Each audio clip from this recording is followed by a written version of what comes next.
Hello दोस्तों, इस video में इम्पोर्टेंट जीके जीएस क्वेश्चन देखने वाले हैं। यह वीडियो बिहार शिक्षक भर्ती 2024 के लिए अति महत्वपूर्ण रहने वाला है, तो आप लोग लास्ट तक जरूर बने रहिएगा। तो चलिए देखते हैं क्वेश्चन नंबर 31 से। क्वेश्चन नंबर 31 है कि बारदा पहाड़ी किस राज्य में स्थित है। तो देखिए इसका जो राइट आंसर होगा ये होगा ए ऑप्शन। तो देखिए बारदा पहाड़ी जो है ये गुजरात में राज्य में स्थित है। बारदा पहाड़ी, कच्छ पहाड़ी और मांडव पहाड़ी, गिरनार पहाड़ी एवं गिर पहाड़ी गुजरात की प्रमुख पहाड़ियाँ हैं।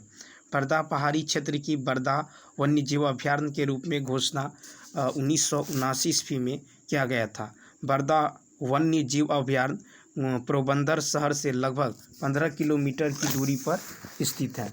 अब देखिए कि बरदा अन्य जीव अभयारण्य गिर राष्ट्रीय उद्यान से लगभग 100 किलोमीटर दूर है। नेक्स्ट क्वेश्चन है, देखिए क्वेश्चन नंबर 32।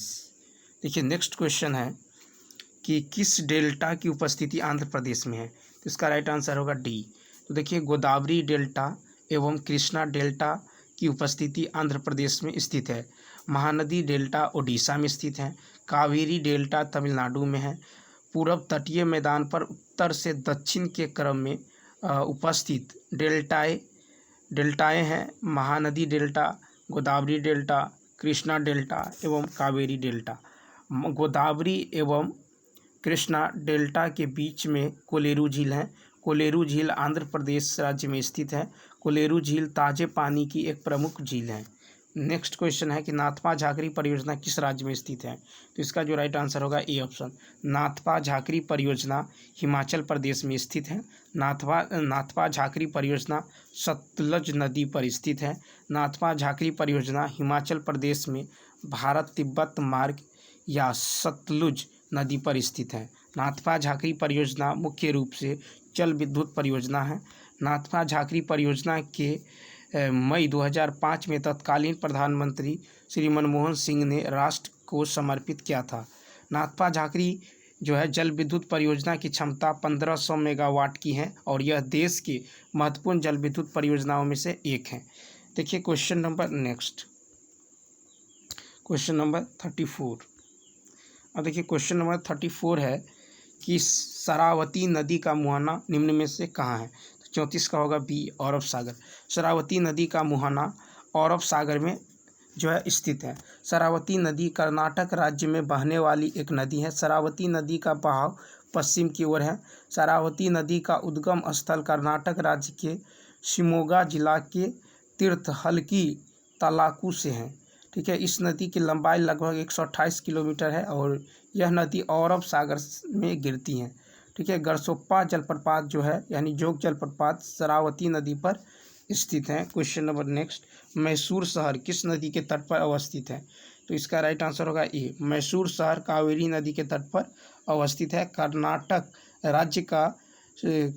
राज्य का श्रीरंगपट्टनम तथा मैसूर शहर कावेरी नदी के तट पर स्थित है। तमिलनाडु का तिरुचिरापल्ली तथा तंजावुर शहर कावेरी नदी के तट पर स्थित है। आंध्र प्रदेश का विजयवाड़ा तथा महाराष्ट्र का सांगली शहर कृष्णा नदी के तट पर स्थित है। महाराष्ट्र का नासिक एवं नांदेड़ शहर जो है गोदावरी नदी के तट पर स्थित है। आंध्र प्रदेश का राजमुंद्री शहर जो है ये गोदावरी नदी के तट पर स्थित है। अब चलिए देखते हैं क्वेश्चन नंबर 36। अब देखिए क्वेश्चन नंबर 36 है कि भारत की लेटेराइट मृदा के बारे में निम्नलिखित में से कौन सा जो है तथ्य सही है। तो सी ऑप्शन क्या होगा, सी ऑप्शन यानी 1 और 4। ठीक है, तो देखिए भारत की लेटेराइट मृदा साधारणतः लाल रंग की होती है। भारत की लेटेराइट मृदा में मुख्यतः चाय, कहवा, रबर, सिनकोना, काजू, मसाले आदि की खेती होती है। ठीक है, अब देखिए कि लेटेराइट मृदा का विकास जो है उन क्षेत्रों में होता है जहां उच्च तापमान एवं अधिक वर्षा होती है। इस मृदा में लोहे के ऑक्साइड एवं एल्युमिनियम की उपस्थिति पाई जाती है। ठीक है, भारत में यह मृदा मुख्य रूप से पश्चिमी घाट के पर्वतों के आधार क्षेत्र में एक लंबी पट्टी के रूप में केरल, कर्नाटक एवं महाराष्ट्र में उपस्थित है। ठीक है, इस मृदा की जो उपस्थिति है ओडिशा के पठारी क्षेत्रों राजमहल पहाड़ी क्षेत्रों, छोटा नागपुर के पठार, असम के पहाड़ी क्षेत्र एवं मेघालय में भी हैं। क्वेश्चन नंबर देखिए नेक्स्ट। अब देखिए नेक्स्ट क्वेश्चन है कि काकरापार परियोजना से संबंधित सही तथ्यों की पहचान करें। तो डी ऑप्शन। काकरापार परियोजना ताप्ती नदी पर गुजरात में स्थित है और काकरापार परियोजना एक सिंचाई परियोजना है। ठीक है। उसके बाद देखिए कि ताप्ती नदी पर गुजरात में उकाई जल विद्युत परियोजना भी है। गुजरात में काकरापार परमाणु ऊर्जा संयंत्र भी स्थित है। नेक्स्ट क्वेश्चन है कि केंद्रीय आलू अनुसंधान संस्थान कहाँ है। तो 38 का होगा ए, शिमला। केंद्रीय आलू अनुसंधान संस्थान शिमला में स्थित है। भारतीय गन्ना अनुसंधान संस्थान लखनऊ में स्थित है। राष्ट्रीय चावल शोध संस्थान जो है ये कटक में स्थित है। और केंद्रीय तंबाकू अनुसंधान संस्थान आंध्र प्रदेश के राजमुंद्री में है स्थित है। केंद्रीय नारियल अनुसंधान संस्थान केरल के कासारगोड में स्थित है। और केंद्रीय जूट प्रौद्योगिकी अनुसंधान संस्थान कोलकाता में स्थित है। केंद्रीय शुष्क बागवानी संस्थान जो है बीकानेर में स्थित है। क्वेश्चन नंबर 39 है कि अनुपम झील बिहार के किस जिला में है। A option. अनुपम झील बिहार के कैमूर जिला में स्थित है। कांवड़ झील बेगूसराय जिला में स्थित है। और कुशेश्वर झील दरभंगा जिला में स्थित है। उसके बाद देखिए कि गोगाबिल झील जो है कटिहार जिला में अवस्थित है। सिमरी बख्तियारपुर झील जो है सहरसा जिला में अवस्थित है।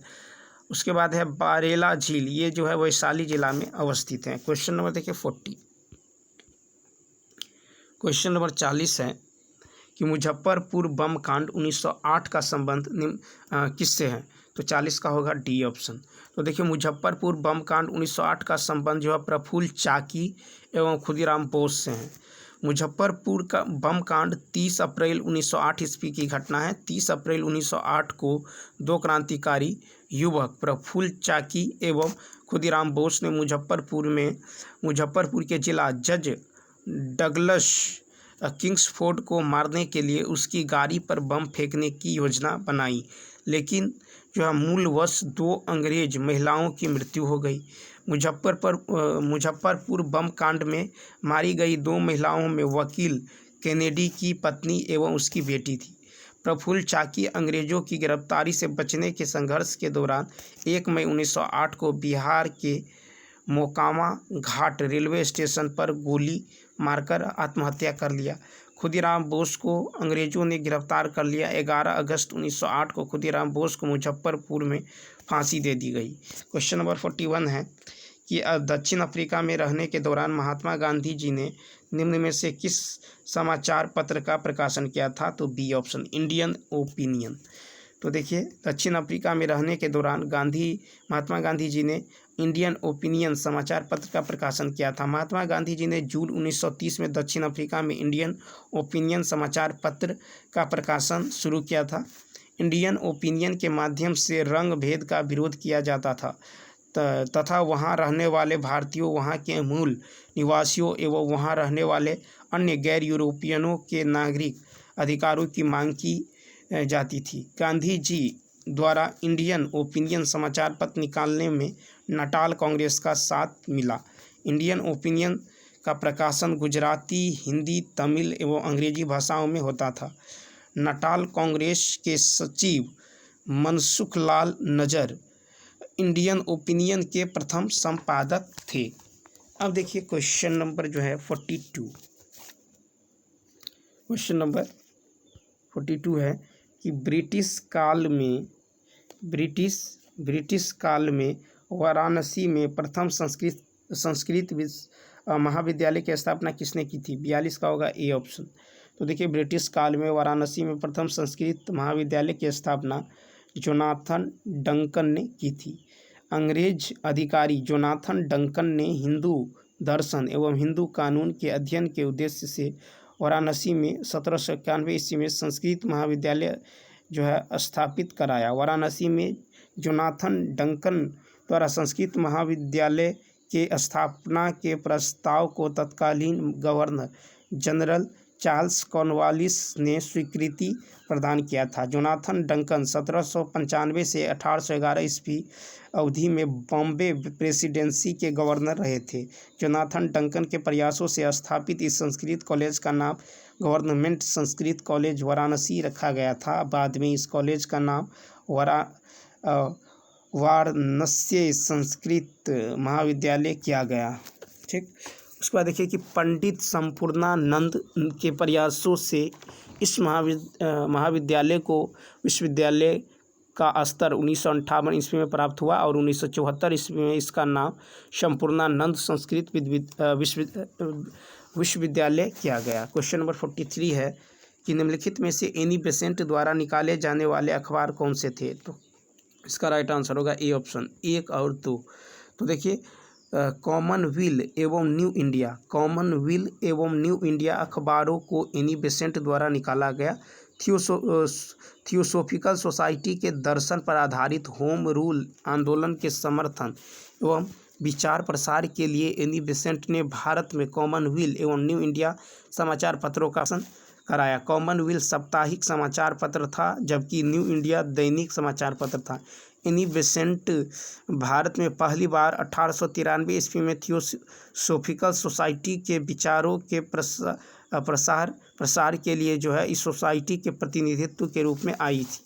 ठीक है, अब देखिए थियोसॉफिकल सोसाइटी के दर्शन के प्रचार प्रसार एवं उनके कार्यक्रमों के संचालन के क्रम में एनी बेसेंट भारतीय जनमानस भी प्रतिनिधि बन गई थी और 1917 ईस्वी में एनी बेसेंट कांग्रेस के कलकत्ता अधिवेशन की अध्यक्ष बनाई गई थी और 20 सितंबर 1933 ईस्वी को जो है मद्रास में एनी बेसेंट की मृत्यु हो गई। अब देखिए क्वेश्चन नंबर 44। अब नेक्स्ट क्वेश्चन है कि फारसी साप्ताहिक मिरातुल अखबार का प्रकाशन किसके द्वारा किया गया था? 44 का होगा ई ऑप्शन। क्या होगा? तो देखिए फारसी साप्ताहिक मिरातुल अखबार का प्रकाशन राजा राम मोहन राय द्वारा किया गया था। फारसी साप्ताहिक मिरातुल अखबार का प्रकाशन राजा राम मोहन राय द्वारा किया गया था। मिरातुल अखबार का प्रकाशन 1822 ईस्वी में शुरू किया गया था। मिरातुल अखबार का प्रकाशन कलकत्ता में किया गया था और फारसी साप्ताहिक मिरातुल अखबार प्रत्येक शुक्रवार को प्रकाशित किया जाता था और मिरातुल अखबार का अर्थ होता है कि खबरों का आईना। ठीक है, 19वीं सदी के आरंभिक चरण में ही राजा राम मोहन राय द्वारा कलकत्ता से बांग्ला भाषा में, ठीक है, बांग्ला भाषा में जो साप्ताहिक समाचार पत्र संवाद कौमुदी का प्रकाशन कराया गया था। क्वेश्चन नंबर नेक्स्ट है कि सविनय अवज्ञा आंदोलन के दौरान बिहार के किस स्थान पर जमींदारों ने किसानों की एक सभा पर हमला करवाया था? किसानों की एक सभा पर हमला करवाया था, बी ऑप्शन। तो देखिए सविनय अवज्ञा आंदोलन के दौरान बिहार के जहानाबाद में जमींदारों ने किसानों की एक सभा पर हमला करवाया था और प्रांतीय किसान सभा द्वारा जहानाबाद में किसान पर हुए हमलों की कड़ी भर्त्सना की गई तथा एक जांच कमेटी गठित की गई। बिहार में प्रांतीय किसान सभा के आंदोलन की बढ़ती लोकप्रियता से जमींदार चिंतित हुए तथा इसके दमन के लिए सरकार पर दबाव डालने लगे थे। ठीक है, अब देखिए क्वेश्चन नंबर जो है नेक्स्ट, देखिए क्वेश्चन नंबर नेक्स्ट है कि अगस्त 1942 में पटना सचिवालय गोलीकांड किस तिथि को हुई थी? तो 46 का होगा, बी ऑप्शन। तो देखिए अगस्त 1942 में पटना सचिवालय गोलीकांड की घटना 11 अगस्त को हुई थी। 11 अगस्त 1942 ईस्वी को जो है विद्यार्थियों का एक जुलूस पटना सचिवालय भवन पर राष्ट्रीय झंडा फहराने की कोशिश में बढ़ रही थी, जिस पर तत्कालीन जिलाधीश WC आर्चर के आदेश पर पुलिस द्वारा गोली चलाई गई। इस गोलीकांड में 7 छात्र शहीद हुए एवं अनेक घायल हुए। शहीद छात्रों में उमाकांत सिन्हा, रामानंद सिन्हा, सतीश चंद्र झा, देवीपत्र चौधरी और राम गोविंद सिंह, राजेंद्र सिंह तथा जगपति कुमार थे। 11 अगस्त के गोलीकांड के विरोध में 12 अगस्त को पूरे पटना में बंद का आयोजन हुआ। ठीक है, और 12 अगस्त को जो है जगत नारायण लाल की, ठीक है, 12 अगस्त को जगत नारायण लाल जो है ये अध्यक्षता में एक प्रस्ताव पारित किया गया। ठीक है, अध्यक्षता में जो है एक प्रस्ताव पारित किया गया जिसके तहत जो है संचार सुविधाओं को ठप करने तथा सरकारी कार्यों के विरोध अवरोध डालने का निर्णय किया गया। नेक्स्ट है कि पहली बार बिरसा मुंडा किस वर्ष गिरफ्तार किए गए, तो ए ऑप्शन। तो पहली बार बिरसा मुंडा 1895 ईस्वी में गिरफ्तार किए गए। 1 अक्टूबर 1894 ईस्वी को बिरसा मुंडा ने अपने समाज के लोगों को इकट्ठा कर अंग्रेजी शासन से लगान माफ़ी के लिए जो है आंदोलन का शुरुआत किया और अगस्त 1895 में बिरसा मुंडा को अंग्रेजी शासन ने गिरफ्तार कर लिया। बिरसा मुंडा को 1897 ईस्वी में महारानी विक्टोरिया के शासनकाल के हीरक जयंती के अवसर पर जेल से मुक्त किया गया। दूसरी बार बिरसा मुंडा को 3 मार्च 1900 ईस्वी को चक्रधरपुर के जंगल जो है ब्रिटिश शासन ने तब गिरफ्तार किया जब वह सोए हुए थे और 9 जून 1900 ईस्वी को जो बिरसा मुंडा की मृत्यु संदेहास्पद स्थिति में रांची जेल में हो गई। बिरसा मुंडा की मृत्यु का कारण हैजा होना बताया गया था। अब देखिए नेक्स्ट क्वेश्चन।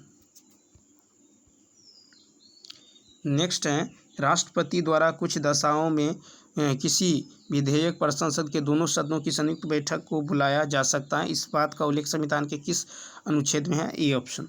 तो देखिए राष्ट्रपति द्वारा कुछ दशाओं में किसी विधेयक पर संसद के दोनों सदनों की संयुक्त बैठक को बुलाया जा सकता है, इस बात का उल्लेख संविधान के अनुच्छेद 108 में किया गया है। सदनों में अभिभाषण करने और उनके संदेश भेजने के राष्ट्रपति के अधिकार का उल्लेख अनुच्छेद 86 में है। राष्ट्रपति के विशेष अभिभाषण का उल्लेख अनुच्छेद 87 में है। कहता है कि कौन बिहार के मुख्यमंत्री नहीं रहे, तो 49 का सी ऑप्शन। तो देखिए गोविंद नारायण सिंह बिहार के मुख्यमंत्री नहीं रहे। गोविंद नारायण सिंह फरवरी 1988 से जनवरी 1989 ईस्वी की अवधि में बिहार के राज्यपाल रहे थे। विनोदानंद झा फरवरी 1961 ईस्वी से अक्टूबर 1963 ईस्वी तक बिहार के मुख्यमंत्री रहे थे। उसके बाद बिंदेश्वरी प्रसाद मंडल 1 फरवरी 1968 से 22 मार्च 1968 तक बिहार के मुख्यमंत्री रहे थे। क्वेश्चन नंबर देखिए 50। अब देखिए क्वेश्चन नंबर 50 है कि बिहार के मुख्यमंत्री क्षेत्र विकास योजना की शुरुआत किस वित्तीय वर्ष से हुई है, तो सी ऑप्शन 2011 से 12। बिहार में मुख्यमंत्री क्षेत्र विकास योजना की शुरुआत वित्तीय वर्ष 2011 से 12 तक हुई है। ठीक है, उसके बाद देखिए तो चलिए दोस्तों इस वीडियो में इतना ही। यदि यह वीडियो अच्छा लगा हो तो लाइक शेयर और सब्सक्राइब करना न भूलें। तो चलिए मिलते हैं नेक्स्ट वीडियो में। इस वीडियो में इतना ही। Thanks for watching.